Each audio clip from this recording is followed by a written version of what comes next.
Bien, on va pouvoir commencer avec seulement finalement un petit quart d'heure de retard sur l'horaire prévu. Le conférencier qu'on a invité ce soir est M. Yannick Patois, qui est ingénieur de recherche en informatique à Strasbourg.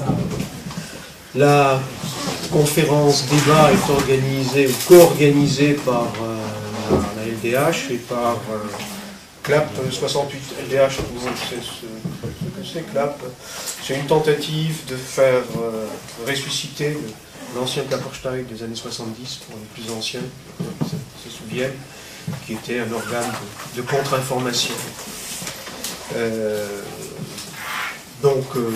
C'est en essayant de réveiller ce journal qu'on a croisé le dossier du vote électronique.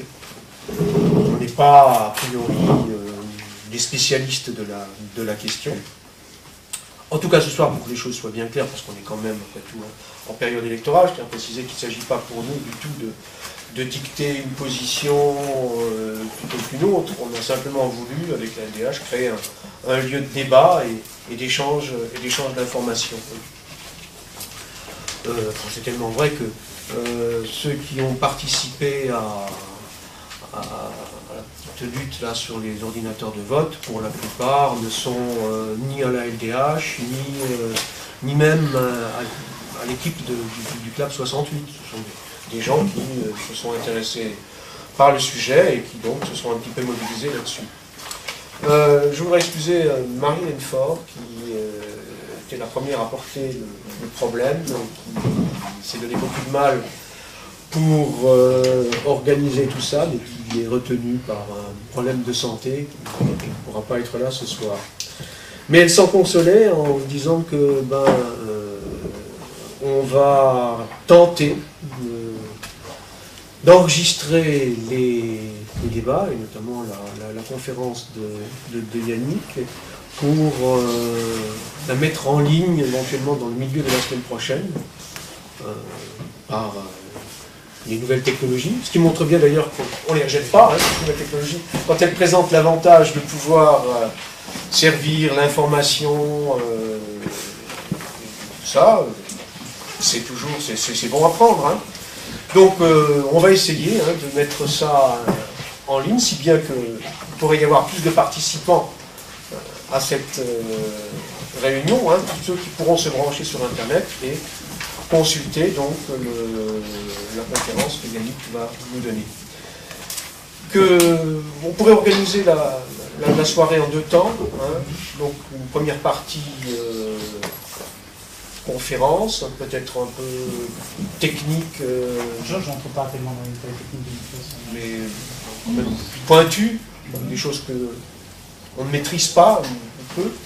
Et on pourrait faire suivre ça ensuite d'un débat que Gérard pourra animer, modérer, pour voir tous les aspects plus politiques locales ou nationales ou internationales du problème. Donc sous forme d'un échange avec la salle. Je peux vous demander une précision, vous dites que vous allez le mettre en ligne sur ordinateur de vote ou sur CLAP 68 sur CLAP 68. On essaiera de créer un site où on a déjà mis quelques informations, et en mettre d'autres. Créer un lien, où je ne sais pas techniquement comment ça se présente, en tout cas où de larges extraits de la conférence seront mis en ligne. Donc ça permettra peut-être à tous ceux qui ont Internet de faire savoir à ceux qui ne sont pas venus ce soir, qui pourront assister en différé à la réunion de ce soir. Dans tous les cas, il y aura, je pense, un lien mutuel. Un lien mutuel entre le site ordinateur de vote et le site CLAP 68. Oui, il y a les liens informatiques. Oui, tu pensais faire une conférence de... Environ, ça dépend, disons une petite heure. Ouais, un petit peu plus, un petit peu moins, une petite heure, ça me paraît bien. Puis ensuite, on passera à la phase d'échange, de débat. Bien. C'est la parole. Bon, donc je vais commencer par peut-être très rapidement me présenter. Donc je ne suis pas partisan quelconque, disons, au niveau politique, d'une certaine manière. Je suis un simple citoyen. Mais par contre, je dispose d'une certaine expertise technique dans un certain nombre de domaines. et domaine informatique, d'électronique, de par ma formation et de par mon travail. Donc, je suis ingénieur, j'ai fait une thèse en physique, et puis maintenant je travaille comme informaticien en CNRS. Donc je dispose d'un minimum d'expertise dans un certain nombre de domaines.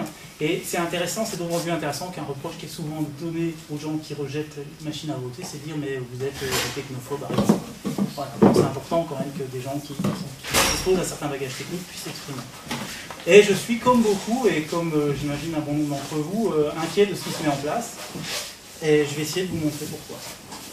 Donc, on est aussi très inquiet du fait qu'il n'y a pas vraiment de réflexion de fond aujourd'hui sur ces machines à voter qui sont mises en place comme ça.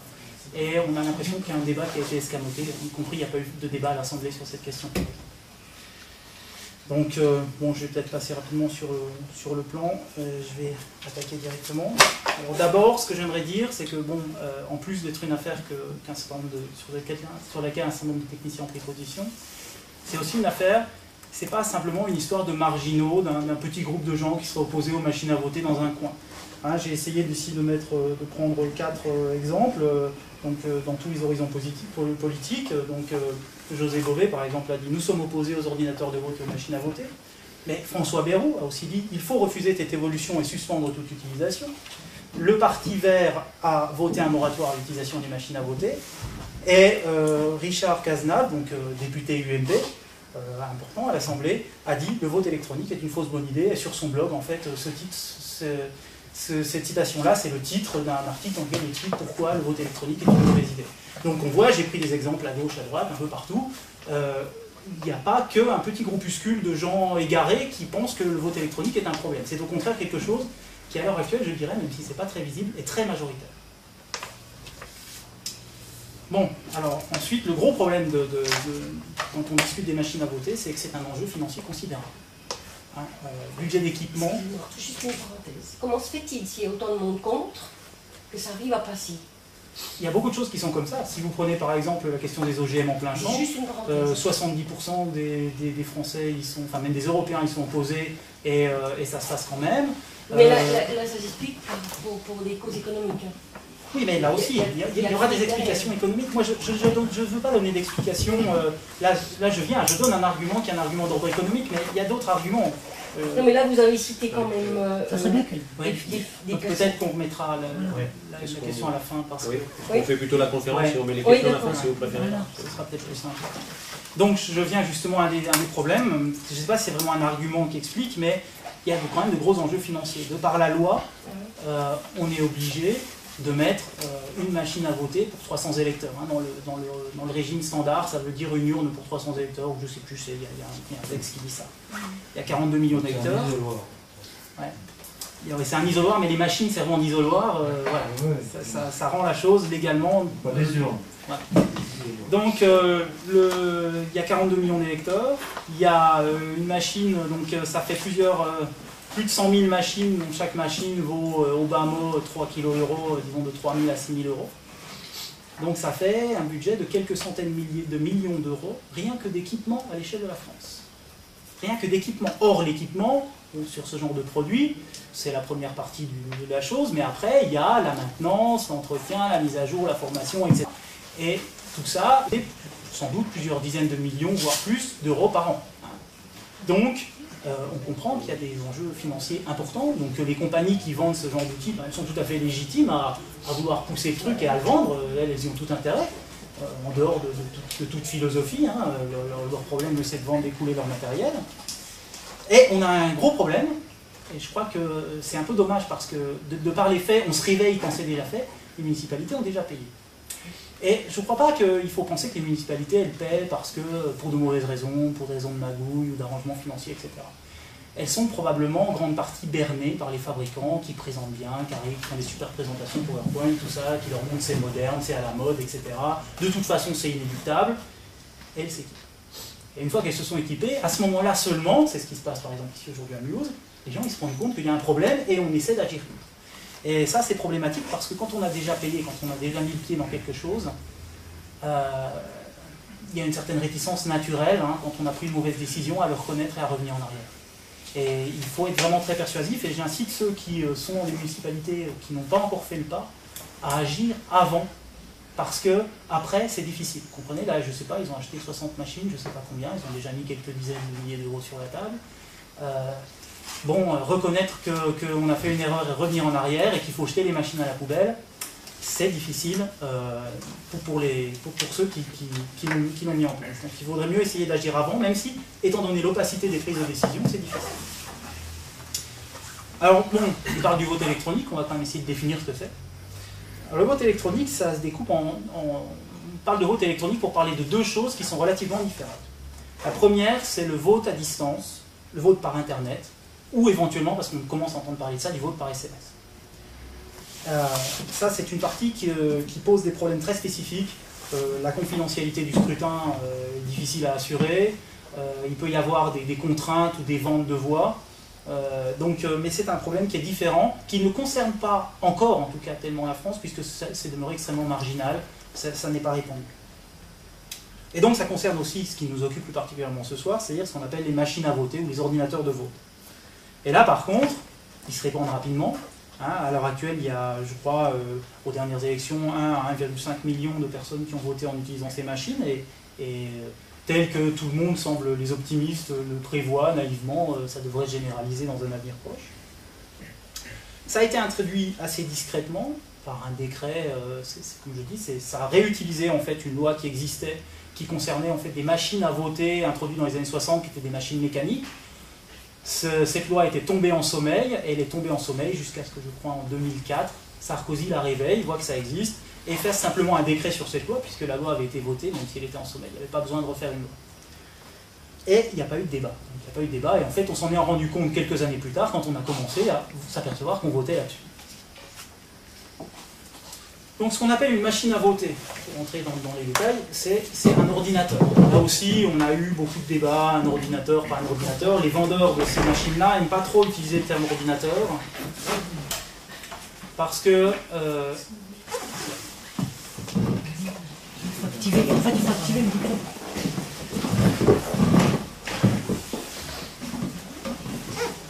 Bon, parce que le terme ordinateur, il dit quand même quelque chose que les gens qui ont une expérience quotidienne de l'ordinateur savent très bien, c'est-à-dire que c'est des machines dont la fiabilité est toute relative.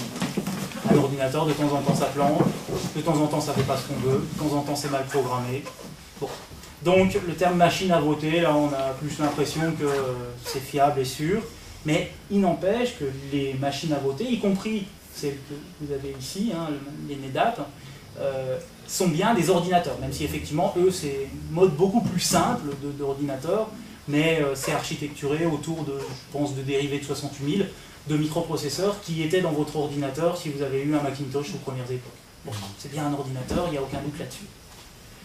Et donc cet ordinateur, il est chargé de compter des appuis sur des boutons, qu'on va appeler vote. Donc il est fait d'un certain nombre de composants matériels, un microprocesseur, des mémoires dans lesquelles sont stockés le programme, des mémoires dans lesquelles sont stockés les résultats, des parties mécaniques, des boutons où on appuie, un écran qui fait de l'affichage, et puis bien sûr un logiciel, donc un système d'exploitation et un logiciel de vote proprement dit qui va effectuer le comptage. Et cette machine, donc, elle va fournir des informations en fin de vote sur comment s'est déroulé l'appui sur les boutons. Bon, je critiquerai tout à l'heure, mais en attendant, on va lister quelques arguments qui sont utilisés pour dire pourquoi c'est une super idée. Et quelques arguments qui, à mon avis, paraissent fortement erronés. Le premier argument que je veux utiliser, c'est qu'il n'y a pas assez de volontaires pour le dépouillement, et peut-être que ça va augmenter la participation. Bon. Alors, si on espère résoudre les problèmes de la démocratie par des moyens techniques, à mon avis, on se vautre. Donc, déjà, sur le fond, c'est complètement ridicule. Maintenant, il est évident que quand on s'engage dans ce genre de combat, il faut là aussi se montrer proactif. C'est-à-dire que je vous invite à vouloir être assesseur. Enfin, évidemment, à Mulhouse, être assesseur, c'est un petit peu déprimant, et je comprends que personne n'ait envie de l'être. Mais si vous êtes dans des communes où le vote est manuel, à être volontaire pour être assesseur, à être présent, et à le faire savoir pour... éviter justement que des gens puissent dire ben voilà, il n'y a plus personne et finalement on va se reposer sur des machines. Bon, quant à l'argument de participation, alors lui, il est absolument nul. Dans la pratique, on aurait même plutôt un effet dissuasif quand on installe ces machines, en particulier chez les personnes âgées qui, à juste titre, pour la plupart, ne sont pas habitués à l'usage des machines et y répugnent. Bon, on a l'argument de la rapidité du dépouillement. Alors là, bon, c'est pareil. Qu'on ait le résultat, disons, 5 minutes après la clôture du scrutin ou un quart d'heure, 20 minutes après, franchement, si notre démocratie tient à 15 minutes près, c'est un peu ridicule comme argument. Bon, après tout, pourquoi pas? Si c'était le seul argument, si on disait, bah, tiens, on a une méthode de comptage qui permet d'aller plus vite, on ne va pas utiliser volontairement la méthode qui va le moins vite. Enfin, ce n'est pas un argument qui pèse très lourd. Disons. Alors, un argument absolument ridicule, c'est les économies financières. Alors, on dit, ouais, ça va coûter moins cher. Bon. Déjà, je vous ai rappelé le prix de ces machines. Donc, c'est du matériel électronique relativement coûteux. Et durée de vie d'un objet de ce type-là, c'est combien de temps? Est-ce que dans 10 ans, vous accepterez de voter sur une machine qui a été certifiée 10 ans auparavant, et on est très sûr, y compris même si le vote électronique continue à être accepté, il y a de tels défauts dans les procédures que de toute façon, ils seront obligés de jeter les machines bien avant pour les remplacer par des peut-être un peu moins mauvaises, disons, de toute façon. La durée de vie d'un tel système, c'est 5 ans, 7 ans, 10 ans c'est peut-être un grand maximum, mais 10 ans en France, c'est quoi? Ça fait 10, 12 scrutins. Ça veut dire qu'on va acheter une machine, un ordinateur, une machine relativement complexe, qui va valoir, mettons, 3 000 à 4 000 euros, et qui va servir en tout et pour tout 10 jours. Bon. L'économie, c'est quand même très très discutable. D'autant que l'économie, finalement, ça résulte à quoi? On n'imprime pas les bulletins? Oui, mais bon, c'est négligeable dans le coût de l'organisation des élections.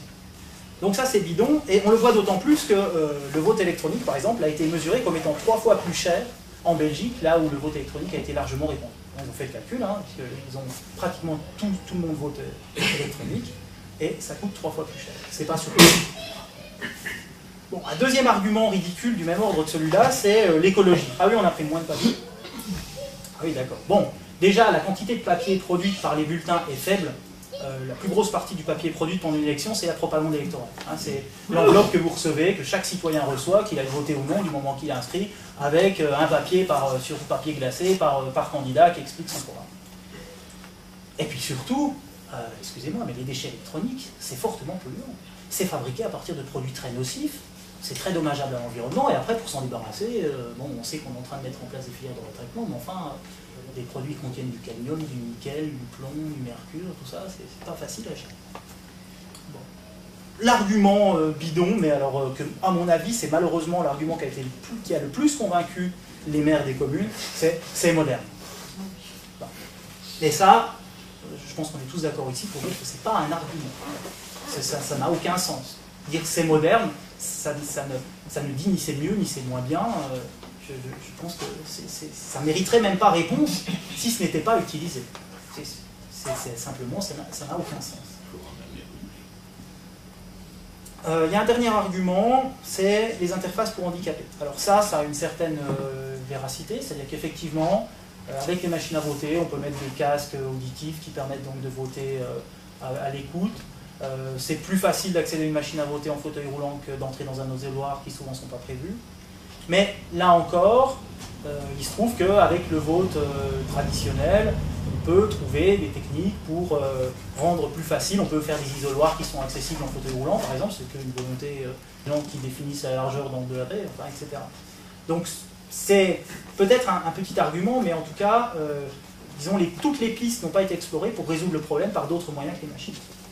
Alors je vais quand même citer quelques arguments qui, pourquoi pas, seraient des arguments, disons, raisonnables à l'assistance de machines.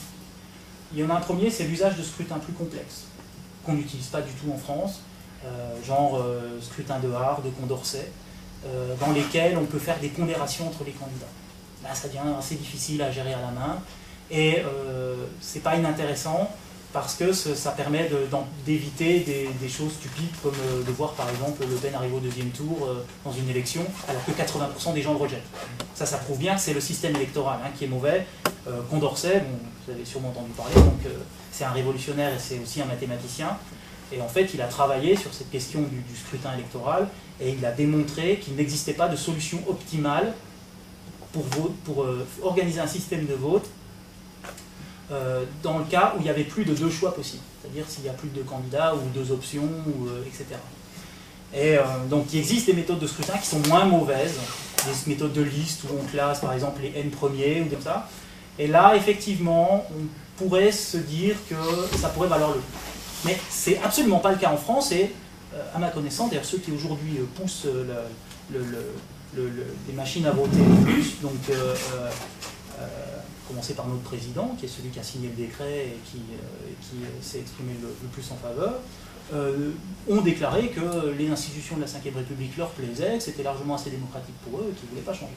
Donc dans la même veine, on a le vote, si on votait plus fréquemment. Par exemple, avec les référendums d'initiative populaire où on devrait voter une fois par mois ou quelque chose comme ça, là, des machines seraient plus sollicitées, l'amortissement par rapport au papier, pourquoi pas, ça voudrait valoir le coup. J'en sais rien. Pourquoi pas. Mais encore une fois, c'est pas à l'ordre du jour. C'est pas du tout de ça dont on parle aujourd'hui. Et il y a un argument qui était l'argument d'origine pour l'introduction des machines à voter, même si ça n'a pas vraiment marché, à l'origine c'était pour lutter contre la fraude. Alors, ça permet de lutter contre certains types de fraude. Dans la mesure où les gens qui, dans des bureaux de vote, par exemple, ont l'habitude de faire des tours de passe-passe entre eux pour récupérer des bulletins, pour faire, disons, apparaître les bulletins qu'ils veulent, peuvent plus difficilement, a priori, le faire sur une machine. Sauf que, quand ça a été fait avec des machines mécaniques, dans la pratique, elles ont été fraudées largement aussi, donc, bon, c'est discutable. Et surtout, en fait, c'était surtout valable avant 1988, à l'époque où on a introduit les urnes transparentes, qui rendent beaucoup plus difficile la substitution de bulletins et ces autres opérations. Donc, ça pourrait être un argument, mais là encore, c'est pas un argument décisif. Bon, j'ai mis un point d'interrogation à de bons arguments pour. Ça me paraît des pistes, en tout cas, qui pourraient justifier, mais je ne crois pas que ce soit réellement suffisant en soi. Bon. On va venir maintenant aux exemples internationaux des gens qui ont massivement utilisé les machines à voter et les résultats. Bon, aux USA, on connaît bien les histoires de recomptage en Floride, mais c'est une autre histoire, c'est des machines électromécaniques, mais des doutes qui sont restés quand même sur l'utilisation des machines Diebold, qui étaient des machines à voter, vendues par une compagnie dont le responsable était notoirement républicain. Et il y a eu des gens, des universitaires, qui publiaient des études en disant « mais c'est quand même bizarre, on a l'impression qu'à quelques pourcents près, ça vote un peu plus républicain là où il y a une machine à voter que là où il n'y en a pas. » Bon. Ça n'a jusqu'à maintenant pas permis de conclure, mais ça jette quand même un doute sérieux qu'il est difficile de jeter comme ça sans y prêter plus attention. Alors, au Bahreïn, donc dans un petit état du Golfe, il y a eu un complot de fraude massive qui a été démasqué en 2006. Alors là, c'était du vote en ligne. Et alors là, c'est hallucinant. Il y a je crois que c'était un Britannique qui était en poste là-bas et qui a eu connaissance d'un mécanisme complet. Alors là, ils allaient truquer totalement toute l'élection. C'est-à-dire qu'il allait y avoir du vote par Internet. Et en fait, le résultat, il était déjà connu parce qu'ils avaient truqué toutes les étapes du vote, de telle sorte que la machine, elle affiche le résultat tous les ans. Ça a fait un gros scandale, et finalement, ils ont abandonné l'élection qui était programmée électroniquement, ils sont revenus à la méthode manuelle. Donc, on n'est pas seulement dans le fantasme du trucage généralisé d'élections, là, c'est un cas bien précis. Bon, il s'agit de vote par Internet, sur lequel c'est plus facile à faire, mais on voit, enfin, il faut n'avoir aucun doute, de toute façon, le trucage d'élections, tout le monde, ça a toujours été tenté d'être fait, ça a toujours été fait, et du moment qu'on aura un moyen de faire, il ne faut pas être naïf du tout là-dessus, et c'est pour ça qu'il faut être inquiet quand on rend le système opaque. Alors en Suisse, en Belgique, excusez-moi, dans un petit village, ouf, il y a un candidat qui a reçu 4000 votes de plus qu'il n'aurait dû, enfin c'est à la conclusion à laquelle ils sont arrivés, tout simplement il y a eu 2000 votes de plus que d'électeurs.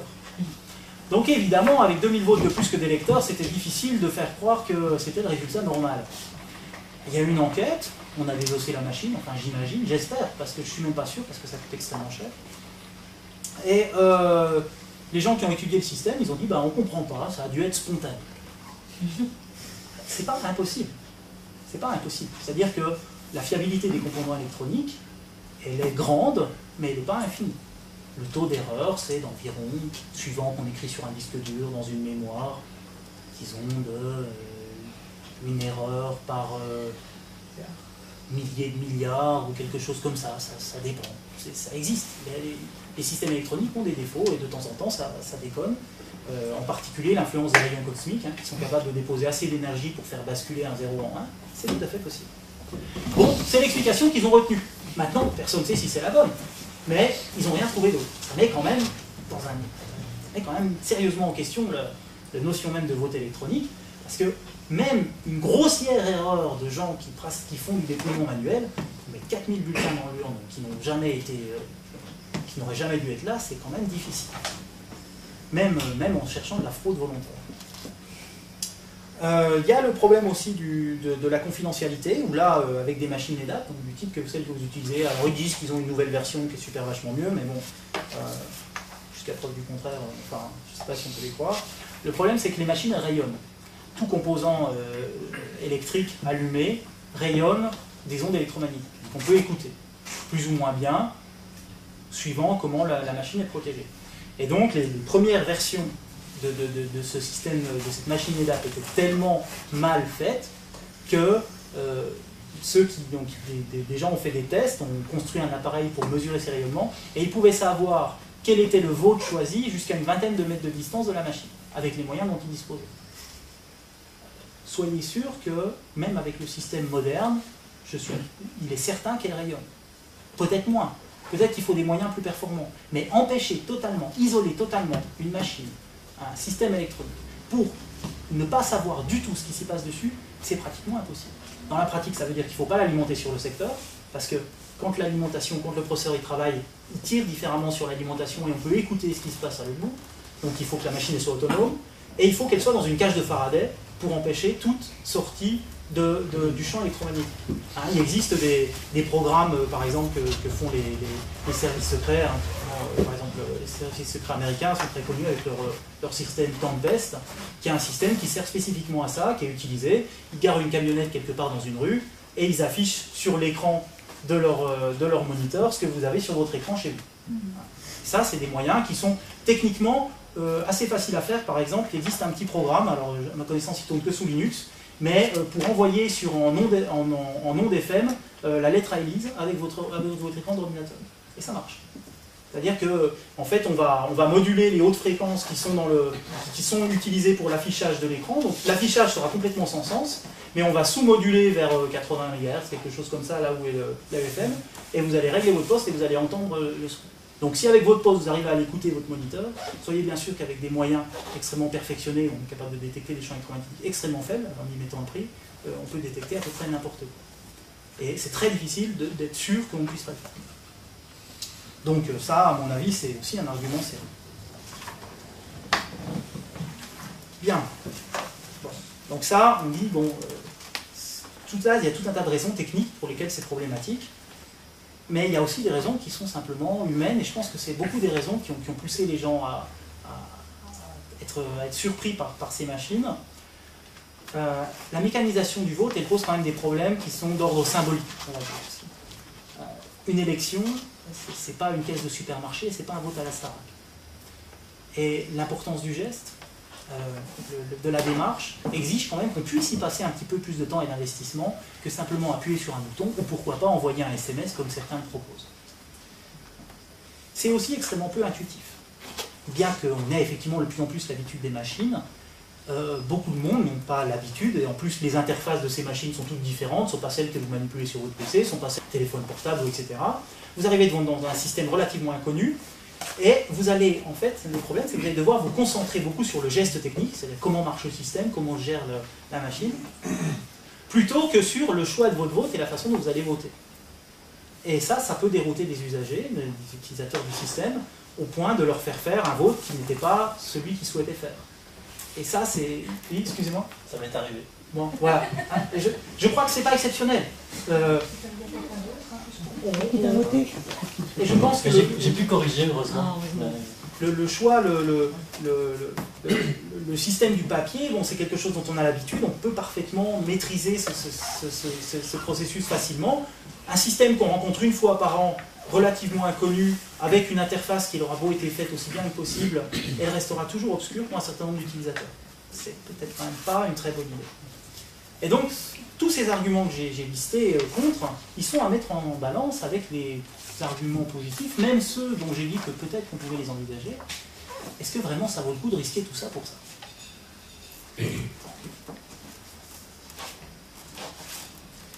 Alors maintenant, on va entrer un petit peu en détail, parce que je crois que en fait, l'un des principaux problèmes des machines, c'est la sécurité, la confiance qu'on peut avoir dans le scrutin.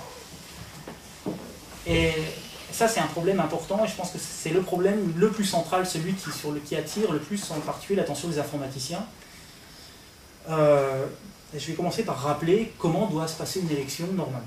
Une élection, ça doit obéir à un certain nombre de principes, à commencer par l'unicité. Chacun ne doit pouvoir voter qu'une fois. On doit aussi avoir un vote confidentiel et anonyme.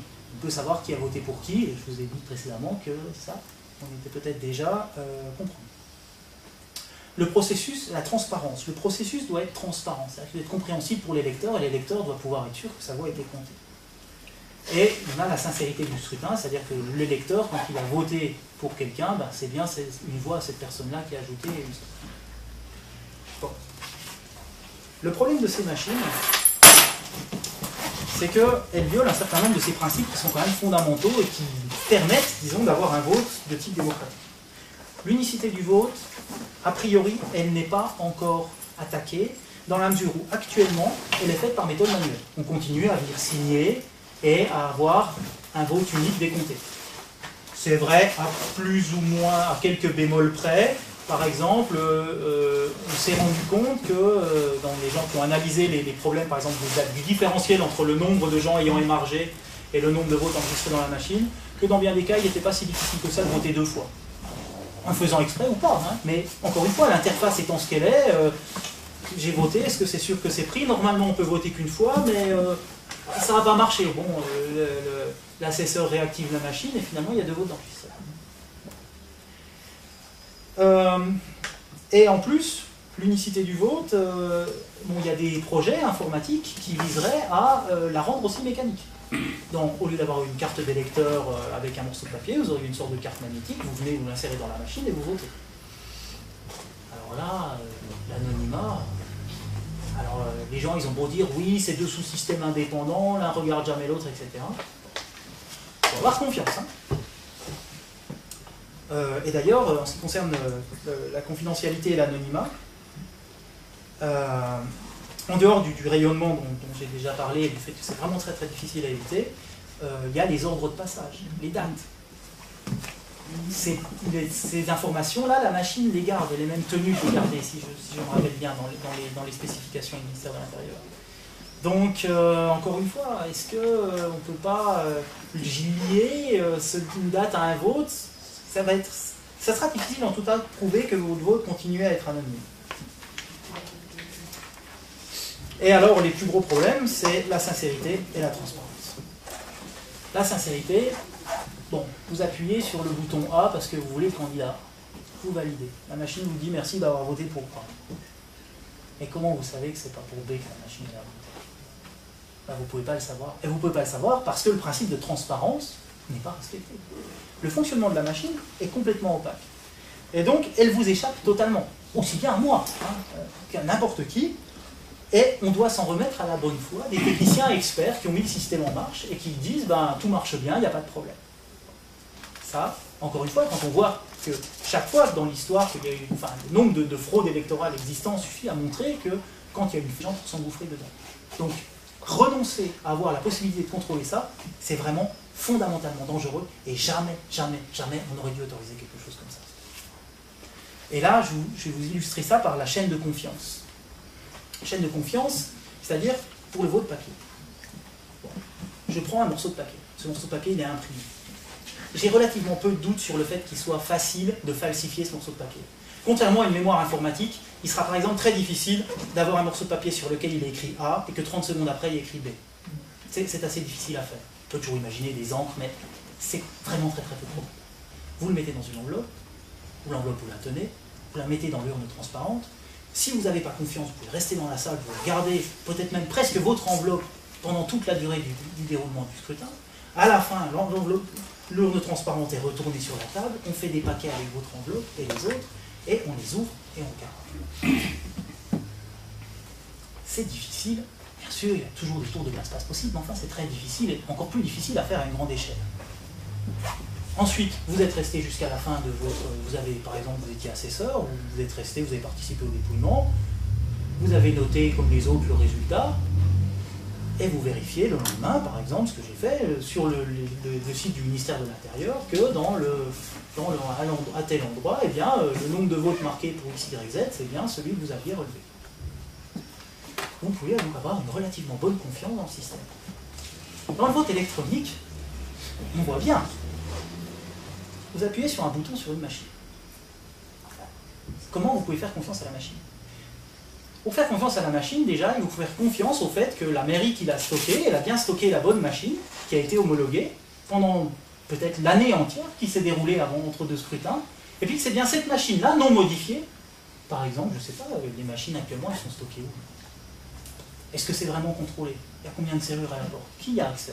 Peut-être que avec un banal trousseau du cambrioleur du dimanche, je pourrais entrer là et modifier un programme et repartir. C'est même très probable.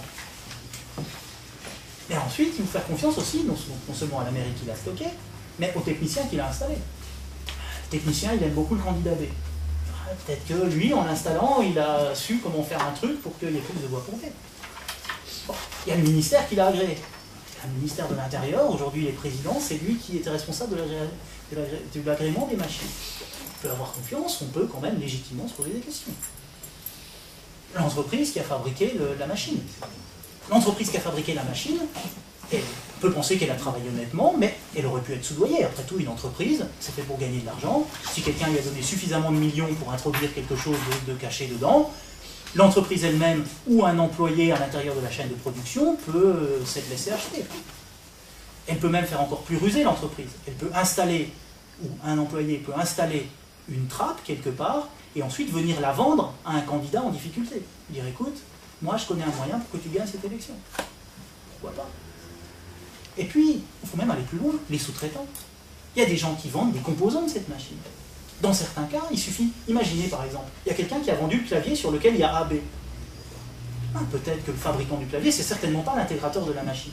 Peut-être que le fabricant du clavier, eh bien, quelqu'un l'a payé pour que quand on appuie sur A, une fois sur 10, ça fasse B. C'est difficile à savoir. Donc vous voyez la chaîne de confiance, et une confiance absolument extravagante.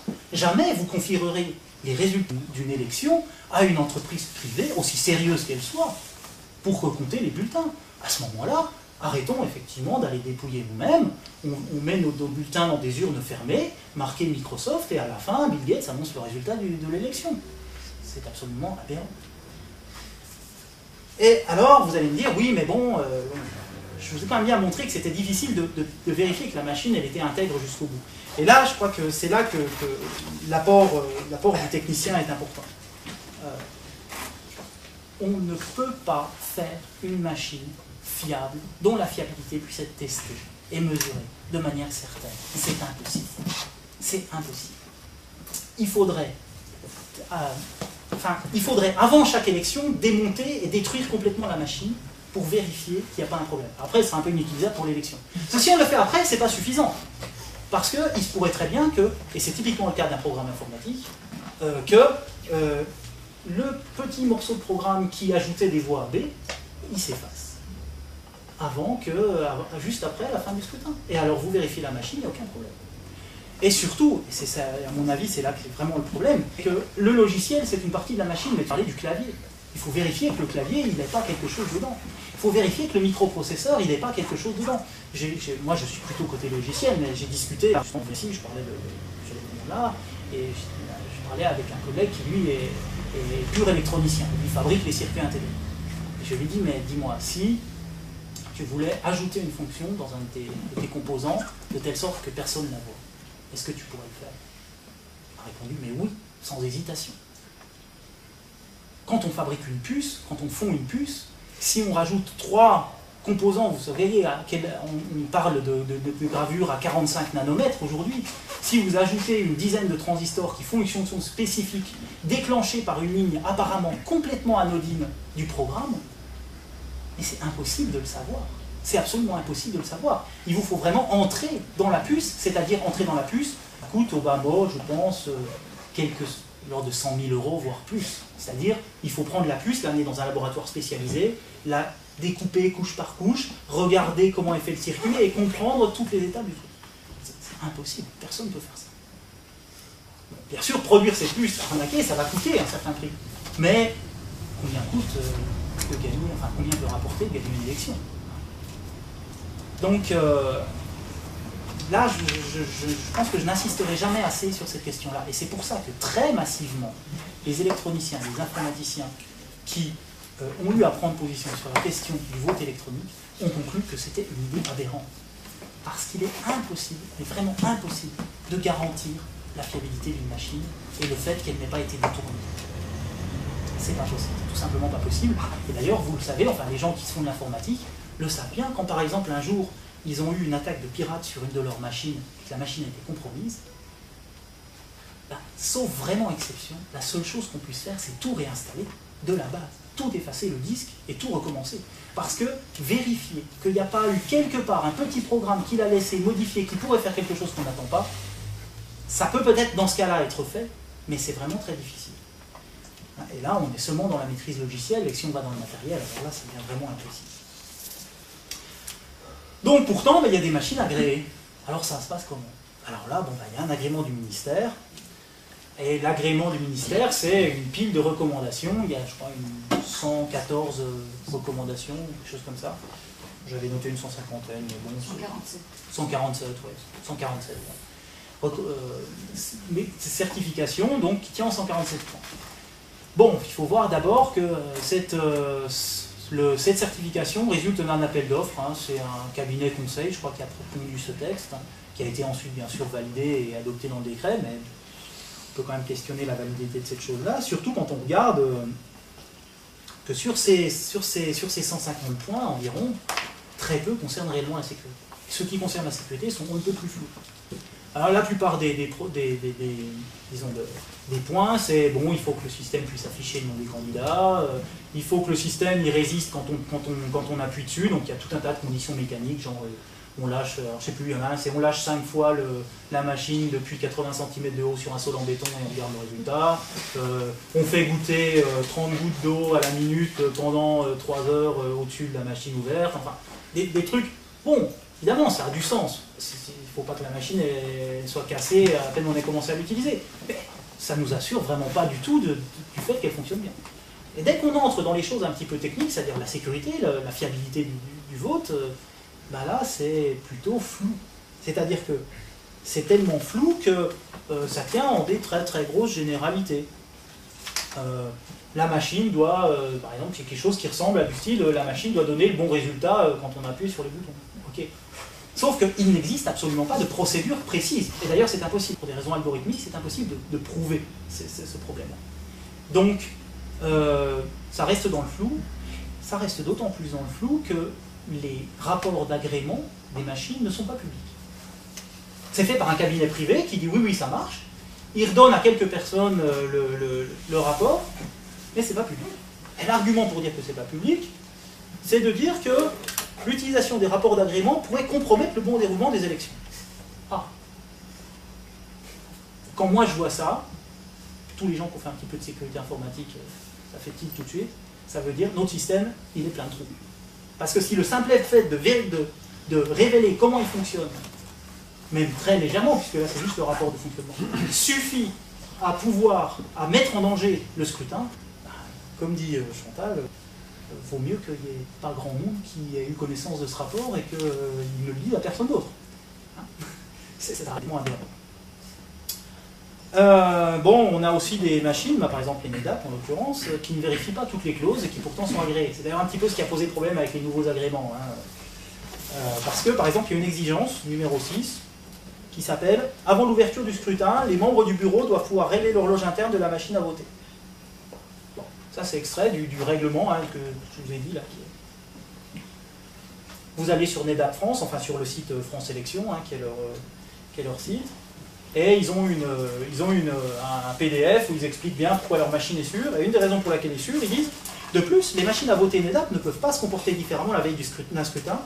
Elles n'ont pas d'horloge interne. Ah. Donc, je viens de vous rappeler que l'exigence 6, les membres du bureau doivent pouvoir régler l'horloge interne de la machine à voter. Les machines à voter NEDAP n'ont pas d'horloge interne. Bon, ben, pourquoi pas, hein. Heureusement que ces rapports ils sont confidentiels, hein, parce que sinon je ne sais pas ce qu'on trouverait d'autre dedans. Bien. Autre exemple assez typique, et là qui va faire tilt aux gens qui font de la sécurité. La machine à voter doit être protégée durant les opérations électorales contre tout type d'intrusion huileuse à l'aide de multiples dispositifs de sécurité. Alors là, quelqu'un qui fait de la sécurité, tout de suite, il dit il y a un problème. Si vous dites multiples, c'est que vous pensez si vous avez besoin de plusieurs, c'est que vous pensez qu'il n'y en a aucun qui est sûr. Donc ça veut dire que le système n'est pas sûr. Et en informatique, c'est encore plus vrai. À la rigueur, dans le monde matériel, quand on met un mur, bon, s'il n'est pas solide, qu'il y en a un plus solide derrière, etc., bon, pourquoi pas, s'il faut les traverser tous. Mais dans le monde informatique, on est plus dans un système dans lequel, plus vous mettez de serrures à votre porte, en général, il ne faut toujours qu'une, de toute façon, pour passer. Vous mettez des serrures à la porte, c'est un petit peu, vous avez une maison, vous mettez des serrures à la porte, à la fenêtre, etc., etc. Et chaque fois que vous ouvrez une faille, en fait, c'est une porte d'entrée. Et quand vous devez mettre de multiples systèmes, c'est que vous n'en avez aucun qui est bon. Et moi, je trouve que, enfin, lire ça dans le document qui est censé être normatif pour le système de sécurité, c'est une aberration incroyable d'un point de vue de sécurité. Bien, donc cet agrément du ministère, et c'est aussi ce qu'on vous a répondu ici, hein, je crois, les machines sont agréées, il n'y a pas de problème. Bon, moi j'ai l'impression quand même que ce rapport d'agrément, enfin ces techniques d'agrément et les rapports mériteraient d'être audités par une commission indépendante et vérifiés, parce que ça me semble très très léger. Je peux vous interrompre juste sur un point de détail. À Mulhouse, les machines n'impriment pas leur... Oui, parce qu'elles n'ont pas d'horloge. Est-ce que c'est en relation avec ça? C'est la sonnerie du temple qui fait l'ouverture du bureau de vote numéro 1. Alors on attend, il est 8h02 dans les grandes villes de France, hein, DAC. Alors Rambaud, j'aime bien, mais il attend, il dit non, les cloches n'ont pas sonné, je ne peux pas ouvrir, donc on attend la sonnerie des cloches du temple. Il n'y a pas d'heure de début, il n'y a pas d'heure de fin. C'est Mulhouse. Est-ce que c'est lié à cette question d'horloge interne? Je ne sais pas dans le détail pour Mulhouse, mais le fait est que en fait, le système NEDAP, ils ont jugé qu'ils ne voulaient pas mettre d'horloge interne. Donc en fait, ils ont bien une horloge, mais cette horloge est réinitialisée à chaque redémarrage de la machine. Donc ils ont une heure relative, et toute relative, parce qu'il suffit que la machine ait été redémarrée durant un scrutin, qui est absolument impossible, pour que l'heure soit réinitialisée. C'est un des points d'agrément qui n'est pas respecté. C'est ça. Voilà. Et ça pose problème sur l'agrément du nouveau modèle, parce que là, je crois qu'il y a une partie du rapport qui a filtré dans le public, et il y a des gens qui ont attaqué là-dessus, et c'est un des problèmes qu'ils ont. Mais il y a des villes où ils ont retiré les machines. C'est ça. À Amiens, par exemple. Parce qu'ils avaient les nouveaux modèles. C'est les mêmes machines qu'à Mulhouse. Oui, mais ils avaient le modèle plus récent. Je n'ai pas suivi en détail, donc je ne suis pas sûr. Enfin, après, dans le débat, vous nous direz si on peut faire quelque chose à Mulhouse dans le même sens qu'Amiens.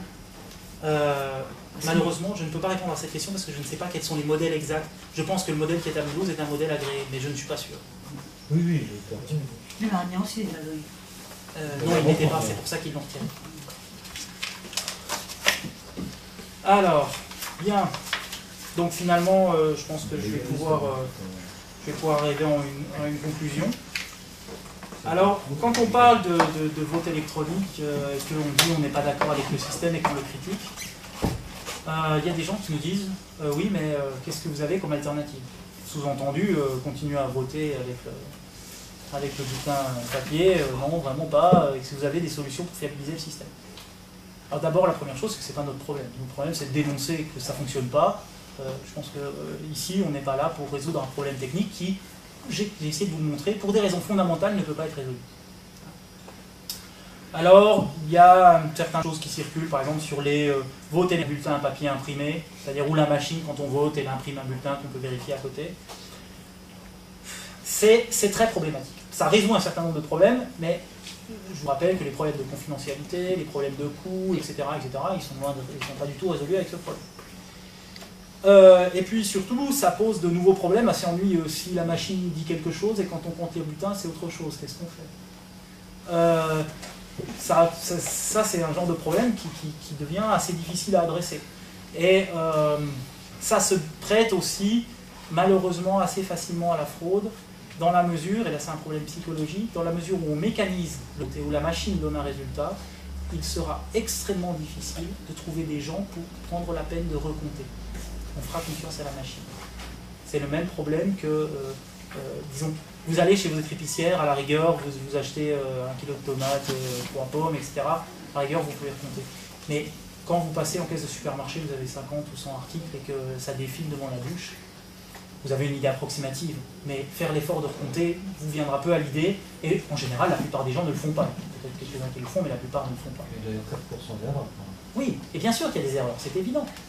Mais quand la machine a donné une réponse, imaginez-vous dans le bureau, la machine elle a dit tant, ben, il faudrait trouver les volontaires pour recompter. Donc psychologiquement, c'est pas une très bonne idée, et d'autant que j'essaie simplement de dire pourquoi je dis que c'est pas une bonne idée, mais on voit toutes les autres raisons pour lesquelles le vote électronique c'est pas une bonne idée, et les très peu d'avantages. Donc je ne sais même pas si ça vaut le coup d'essayer de se poser la question de si un système électronique imprimé, enfin un système informatique a un sens. Bon, pour d'autres types de scrutins, comme j'ai dit avant, peut-être qu'on peut voir des techniques. Hein, il y a le vote manuel à bulletin imprimé, par exemple, mais je ne veux pas entrer dans les détails, je crois que c'est inutile.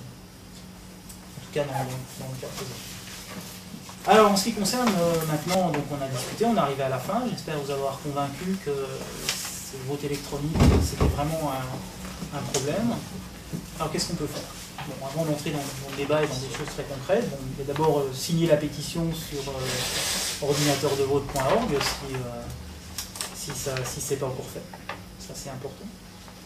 Donc, comme j'ai dit aussi, être assesseur dans les endroits où le vote est encore manuel, surtout, c'est-à-dire que c'est un moyen de montrer que vous êtes présent et qu'on ne puisse pas utiliser ça comme argument pour mettre des machines.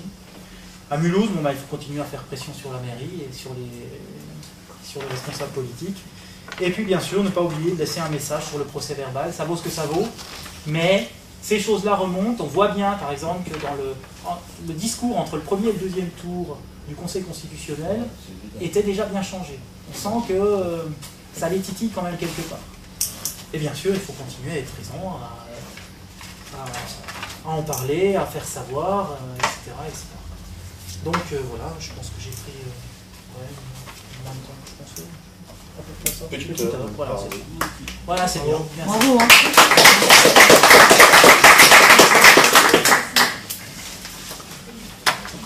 Donc on va essayer d'échanger un petit peu, tant sur le plan local, puisqu'à Mulhouse on a des ordinateurs de vote, que sur d'autres plans, national ou international. Enfin, en t'écoutant, on lui dit c'est encore pire que ce qu'on pouvait penser.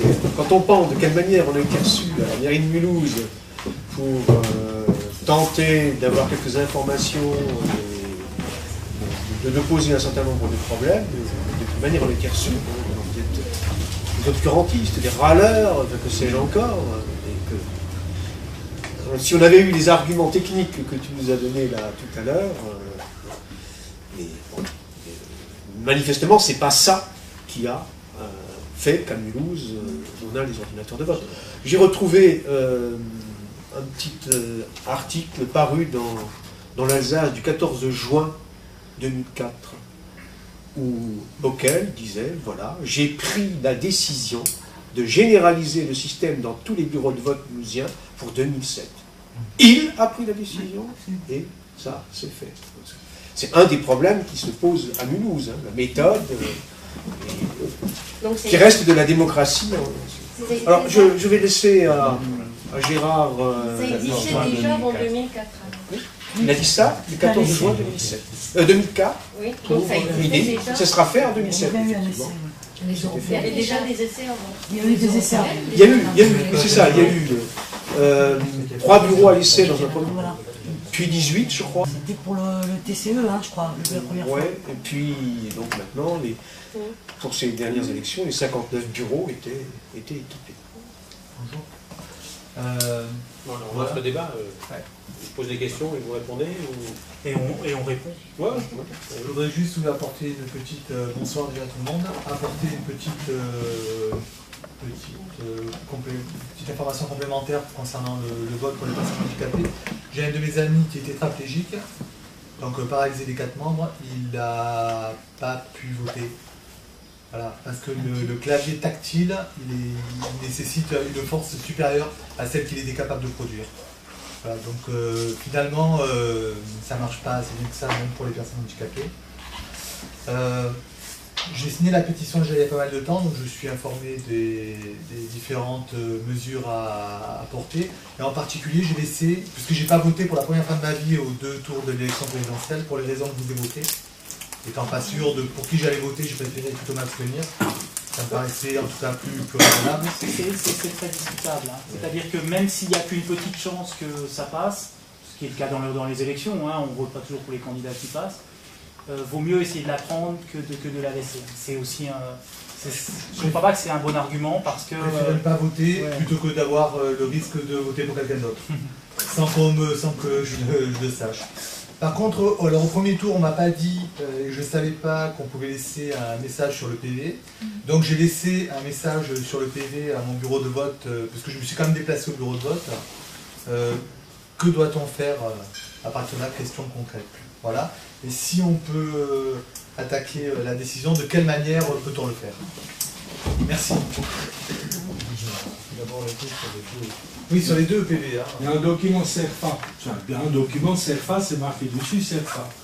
Au bureau de vote numéro 1, où j'étais le 9e votant, je suis arrivé à 8h15, le document CERFA n'était pas disponible. Donc il a fallu que M. Rambaud envoie quelqu'un pour le trouver, avec son clé de trousseau de bureau, à son bureau pour revenir. Le gars est revenu 3/4 d'heure après en disant « j'ai rien trouvé ». Alors il a appelé quelqu'un d'autre qui a dû retourner dans son bureau, ce qui fait qu'en étant arrivé à 8h15, ce n'est qu'à 9h45, heure précise marquée, j'ai pu demander à M. Rambaud, assesseur, contre lequel je n'ai rien du tout, de bien marquer mes 2 observations. La première, je ne rentrais pas dedans parce qu'elle est trop technique. Elle concerne les algorithmes qu'on peut rentrer dans les filaires. Parce que moi, ce qui me fait peur, c'est pas trop la machine, c'est le fil entre le ouvert-fermé et la machine elle-même. Mais on peut fermer ce bureau de vote. Pour une raison très simple, c'est que la machine est branchée sur une prise de courant qui est alimentée en 1,5 mm. C'est-à-dire, c'est le courant de lumière. Or, la législation en Alsace-Moselle, même nationale, dit que tout appareil électriquement alimenté et accessible au public doit être alimenté en 2,5 mm, voire 4 mm, et que la mise à la terre doit être une mise à la terre indépendante, avec un piquet de terre planté dans le sol, et suffisamment profondément pour que, après mesure de la pave ou de n'importe, il puisse absorber le double de l'alimentation. C'est-à-dire qu'il faut que 440 volts passent dedans. Or, à Mulhouse, il y a des endroits où vous pouvez planter un piquet de terre à 3 mètres de profondeur, la terre, vous ne la trouvez pas. Parce que c'est regorgé d'eau. Et l'eau, c'est pas conducteur, contrairement à ce qu'on croit. On peut la chercher, la mise à la terre. Donc, ce bureau de vote, le branchement même de la machine est illégal. En plus de ça, on rentre et on sort par la même porte. Elle est où l'issue de secours? Elle est où? Je rentre dans le bureau de vote et après, je sors par où? Donc, il faut le fermer. Il y a de quoi le fermer, largement. Ça veut également pour le vote manuel. Absolument. Pas pour la terre, mais pour les votes. Vous voyez pas nous les couleurs, ça, Bon, on y reviendra.